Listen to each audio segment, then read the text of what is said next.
In a previous video I made, which is titled The Case Against Dogs in Apartments, someone wrote the following to me.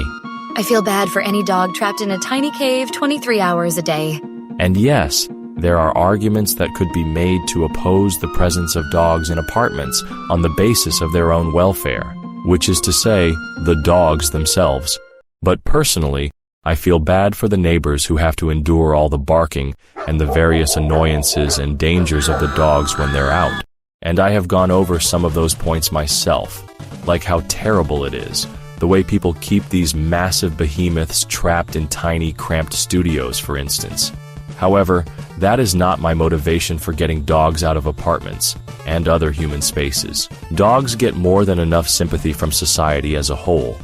In fact, they get way too much, and, given the extremely harmful impact their presence has on us, it's a wonder they get any sympathy from humanity at all. On the topic of apartments, it is next to impossible to find an apartment that doesn't cater to dog lunatics these days.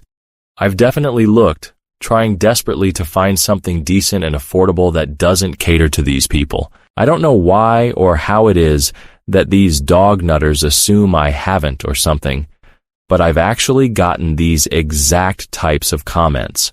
If you don't like living in an apartment that has dogs, just move. There are plenty that don't allow them. And that is just not true at all. In point of fact, I specifically mentioned, in the very video this person commented on, that dog-free apartments are next to non-existent these days. Never once do any of these people acknowledge how dismissive and impractical these statements are. Telling someone they can just find a place that isn't absolutely overrun with dogs is like telling someone stuck in a shitty, dehumanizing low-wage job that they can just get a better job, as if they hadn't thought of doing that already, as if they would be choosing to be where they are if they had any alternative. And, as I wrote quite some time ago, it bears repeating. Dogs are increasingly difficult to avoid. We see them in films and television shows, and they are always glamorized. They are always portrayed in a positive light. This, despite their reality, which is in stark contrast to these idealistic, unrealistic, and insulting depictions. This is happening in almost every nation across the planet. Dogs invade our timelines on social media, and they even encroach upon our browsing preferences. There are only so many commercials we can watch before seeing a damn dog.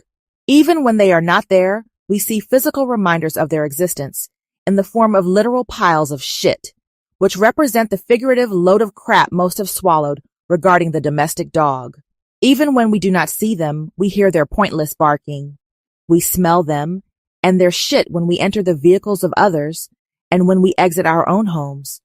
Increasingly, mankind is seen as synonymous with all things dog. Yet neither this deluge of nor the devotion to domestic dogs was ever universally sought. We are under siege, surrounded and strangled from all sides and stymied at every turn. Decency is dematerializing. Decadence and decay prevail instead. Sanitation is going the way of the dodo, which is where dogs should have gone sometime shortly after the Industrial Revolution. And society is quite literally going to the dogs. This is costing us dearly, physically, psychologically, ethically, socially, spiritually, and economically. Dogs are as much a physical contaminant as they are a social pollutant. They kill and injure more children than any other product on the market. Just in case I didn't make myself clear, this is the point. They are everywhere, and it is impossible to escape their presence, and they are becoming increasingly difficult to avoid. Dogs are heavily promoted and propagandized. They are always portrayed in a positive light. They are pushed onto the public, even if they aren't always praised in private. They are in songs, television, movies, shows, ads of various kinds, billboards, and social media. They are in neighborhoods. They can be found outside in parks and inside of cars. They are in backyards and front porches. They come at us from all sides, and their worshipers place them front and center in every discussion, even those having absolutely nothing to do with dogs. They are in people's homes and places of business. We encounter dogs in the most unlikely places, since people are bringing these walking, drooling accessories with them everywhere they go. Nothing is sacred anymore, and nothing is off limits.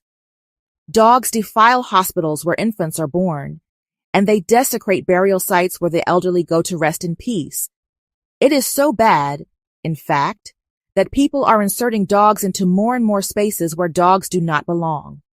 Examples abound, but it is not just physical spaces.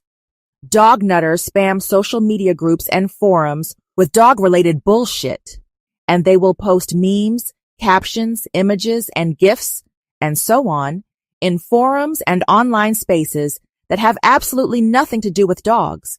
Their shallow, attention-seeking, dog-centric posts are not even tangentially related to the topic at hand. Seriously, nobody asked about Fido. All this, despite the fact that not everybody likes them, some wish to never encounter them at all. From a simple general dislike to a desire to stay clean. From having dog-related traumas triggered by the sight of one of these natural-born killers, to being allergic, reasons for not wanting to be around them vary. Despite all of this, most of us are not given that option. A dog-obsessed person will claim their so-called emotional support dog helps them with their PTSD. But what about the dog attack victim who requires the absence of dogs? It is not possible to reconcile this conflict.